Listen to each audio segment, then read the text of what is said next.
क्या आपने कभी सुना है एक तलवार रोई थी, खून के आंसू रोई थी?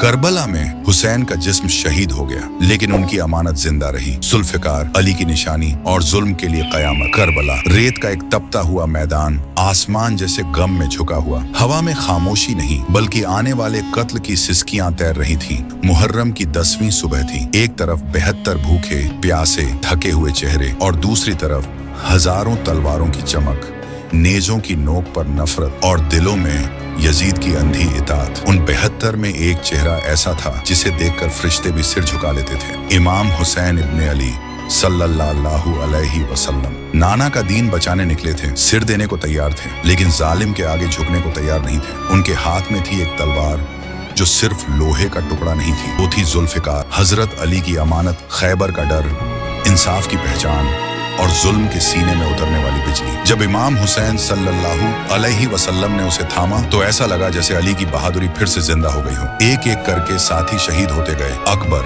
कासिम, अली असगर, अब्बास खेमे सूने हो गए। बच्चों की प्यास आसमान से सवाल करने लगी और आखिर वो लम्हा आ गया जब हुसैन अकेले रह गए। सामने पूरा लश्कर, पीछे रसूल की उम्मत का सन्नाटा। इमाम हुसैन सल्लल्लाहु अलैहि वसल्लम ने आखिरी बार आसमान की तरफ देखा, कहा, इलाही तेरी रजा पर मैं राजी हूँ। फिर जुल्फिकार को कसकर थामा। घोड़े झुलझुना पर सवार होकर मैदान में उतरे। करबला की रेत कांप उठी, तलवार चली, जुल्म कटने लगा, लेकिन संख्या बहुत ज्यादा थी। चारों तरफ से वार, नेजे, तीर, तलवारें। आखिरकार एक जख्म, फिर दूसरा, फिर तीसरा। हुसैन जमीन पर आ गए, लहू से तरबदन, सूखे होंठ, लेकिन आंखों में शिकस्त नहीं, बस सजदे की हालत। और इतिहास रो पड़ा। इमाम हुसैन सल्लल्लाहु अलैहि वसल्लम शहीद कर दिए गए। उनका जिस्म करबला की रेत पर था और रूह अल्लाह के करीब। उसी लम्हे उनके हाथ से जुल्फिकार छूटकर करबला की खाक पर गिर पड़ी। एक पल को लगा जैसे वक्त रुक गया हो। तलवार खामोश थी मगर हवा कांप रही थी। यजीदी लश्कर आगे बढ़ रहा था, लूट का इरादा, तौहीन की नीयत और सीने में डर, क्योंकि वो जानते थे ये कोई आम तलवार नहीं, ये अली की निशानी है, ये हुसैन की अमानत है और शायद अल्लाह की गैरत की आखिरी चिंगारी। जुल्फिकार और यजीदी लश्कर का डर। इमाम हुसैन सल्लल्लाहु अलैहि वसल्लम की शहादत के बाद करबला का मैदान अजीब खामोशी में डूब गया था। रेत पर लहू था, हवा में मातम था और आसमान जैसे सांस रोककर देख रहा था। इधर यजीदी लश्कर के चेहरे बदल चुके थे। अब जंग नहीं थी, अब लूट थी। अब लाशों से सामान उतारने का वहशी खेल था। घोड़े आगे बढ़े, सिपाही उतरे और तभी उनकी नजर पड़ी रेत पर पड़ी एक चमकती हुई तलवार पर। जुल्फिकार, हजरत अली की निशानी, हुसैन की आखिरी अमानत। लश्कर में फुसफुसाहट फैल गई। ये वही तलवार है जिसने खैबर को हिलाया था, जिससे फरिश्ते भी डरते थे। उमर बिन साद आगे बढ़ा, उसके कदम कांप रहे थे, लेकिन लालच उससे तेज था। उसने कहा, ये तलवार यजीद के खजाने की शोभा बनेगी। वो झुका, उसने हाथ बढ़ाया। जैसे ही उसकी उंगलियां जुल्फिकार से टकराईं, अचानक हवा चीख उठी। तलवार खुद ब खुद रेत से उछली और बिजली की तरह घूमी।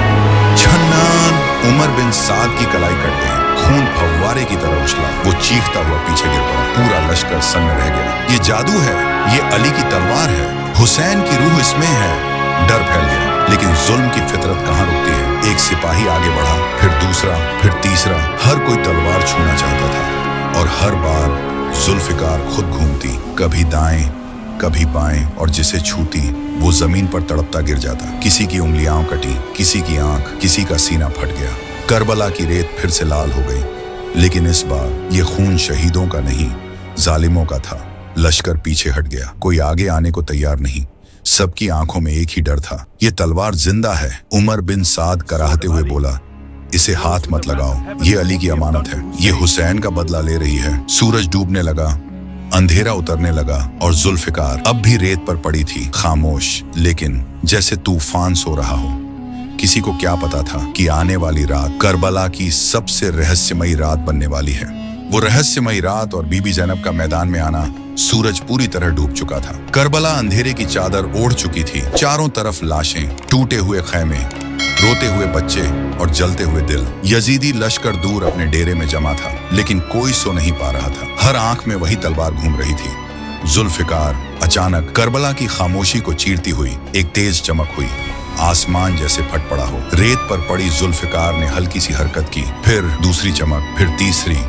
धीरे धीरे तलवार खुद हवा में उठी और आसमान की तरफ चमकने लगी। एक बार, दो बार, 10 बार, 20 बार, पूरी रात 72 बार हर चमक के साथ आसमान लाल हो जाता, रेत रोशनी से भर जाती और अंधेरे में छिपे यजीदी सिपाही चीख उठते, हुसैन जिंदा हो गए, अली की तलवार खुद लड़ रही है, भागो। कई सिपाही डर के मारे बेहोश हो गए, कई अपने हथियार छोड़कर भाग खड़े हुए।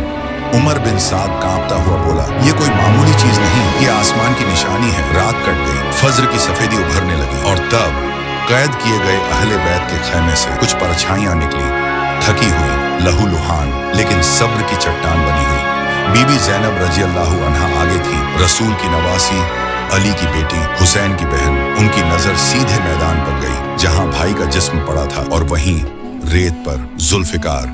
बीबी ज़ैनब कांपते कदमों से आगे बढ़ी, हर कदम पर दिल टूटता था। आंखों से आंसू नहीं बल्कि खामोश कयामत टपक रही थी। जैसे ही वो पास पहुंची, तलवार में हरकत हुई। जुल्फिकार खुद रेत से उठी, धीरे धीरे, जैसे किसी अनदेखे हाथ ने थामा हो, और चलती हुई सीधे बीबी ज़ैनब के कदमों में आ गिरी। बीबी ज़ैनब ने कांपते हाथों से उसे उठाया और उसी पल एक अजीब मंजर हुआ। तलवार के फल से लाल बूंदें टपकी, 1, 2, 3। लोग कहते हैं वो खून के आंसू थे, लोहे की आंखों से बहते हुए। वो बूंदें जमीन पर गिरी और जहां गिरी वहां लाल लाल फूल उगाए, जैसे करबला की रेत ने कहा हो, ये हुसैन का गम है, ये कयामत तक खिलेगा। बीबी ज़ैनब ने तलवार को सीने से लगाया और पहली बार उनकी आवाज कांपी, भैया आपकी अमानत अभी जिंदा है। पूरा मैदान सिसक रहा था, हवा मातम कर रही थी और यजीदी लश्कर दूर से ये मंजर देखकर और ज्यादा डर गया। उन्हें लगने लगा कि ये तलवार अब किसी इंसान की नहीं, किसी आसमानी राज की अमानत है। जुल्फिकार का गायब होना और आखिरी राज बीबी ज़ैनब रज़ी अल्लाहु अन्हा के हाथों में जुल्फिकार देखकर यजीदी लश्कर के दिल और ज्यादा कांप उठे। उन्हें लगा जब तक ये तलवार मौजूद है, करबला उन्हें चैन से सोने नहीं देगी, उनके जुल्म को हर रात लानत देती रहेगी। उमर बिन साद ने हुक्म दिया, इस तलवार को छीन लो, इसे दफन कर दो, इसे मिट्टी में गाड़ दो। कुछ सिपाही आगे बढ़े, डरते हुए, कांपते हाथों से। उन्होंने जुल्फिकार को जमीन में गाड़ दिया, ऊपर से मिट्टी डाल दी, पत्थर रख दिए। सबने राहत की सांस ली, लेकिन अभी कुछ ही पल गुजरे थे कि जमीन हिलने लगी, धीरे, फिर तेज और अचानक। धर्र, मिट्टी फट गई और जुल्फिकार फिर बाहर आ गई, खड़ी, सीधी, जैसे कह रही हो, मैं जुल्म की कैद में नहीं रह सकती। लश्कर में चीखें गूंज उठी, ये कयामत है, ये इंसान की चीज नहीं। उन्होंने दूसरी जगह दफन किया, फिर तीसरी जगह, फिर चौथी। हर बार वही मंजर, जमीन फटती और तलवार बाहर आ जाती। आखिर उमर बिन साद टूट गया, कहा, इसे यहाँ से हटा दो, ये करबला की मिट्टी में कैद नहीं हो सकती। उस रात तेज आंधी चली, रेत के तूफान उठे, आसमान पर बादल गरजे और उसी अंधेरी आंधी में जुल्फिकार लोगों की आंखों से ओझल हो गई। न किसी ने उठते देखा, न जाते, बस गायब। सुबह जब लश्कर ने ढूंढा तो न तलवार थी, न निशान, सिर्फ रेत और उस पर उगे हुए लाल फूल, गुले हुसैनी। लोग कहते हैं ये तलवार आसमान की अमानत थी और आसमान ने ही वापस ले ली। और शिया रिवायतों और रूहानी कहानियों में कहा जाता है कि जुल्फिकार अब भी जिंदा है। वो इमाम ज़माना हजरत मेहदी अलैहिस्सलाम के पास है, पर्दे में, इंतजार में, उस दिन के जब आखिर इंसाफ का दिन आएगा, जब जुल्म की जड़ें काटी जाएंगी, जब करबला का बदला पूरा होगा, जब हुसैन का नाम लेकर वो तलवार फिर उठेगी और दुनिया देखेगी कि हुसैन हारते नहीं, हुसैन मिटते नहीं, हुसैन सिर्फ करबला में नहीं, हर जमाने में जिंदा रहते हैं। करबला खत्म नहीं हुई थी, करबला तो हर दिल में शुरू हुई थी और होती रहेगी कयामत तक।